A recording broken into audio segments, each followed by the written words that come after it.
আপনার ফোনের চার্জ যদি দ্রুত শেষ হয়ে যায় তাহলে ফোনের মধ্যে থেকে এই সেটিংসগুলো করে নেবেন। এরপরে দেখবেন যে একবার চার্জ দিবেন অনায়াসে 2 থেকে 3 দিন ব্যবহার করতে পারবেন। ফোনের চার্জার দ্রুত শেষ হবে না। কিভাবে এই সেটিংসগুলো করে ফোনের ব্যাটারি ব্যাকআপ বাড়িয়ে নেবেন, চলুন তাহলে সেই প্রসেসটা দেখিয়ে দেওয়া যাবে।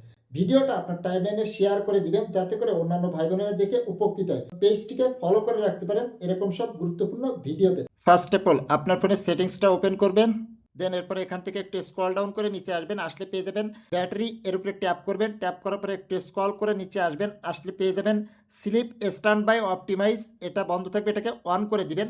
তাহলে আপনার ফোনের অব্যবহৃত অ্যাপগুলো সব ফ্রিজ হয়ে যাবে এবং ব্যাকগ্রাউন্ডে চলতে থাকবে না।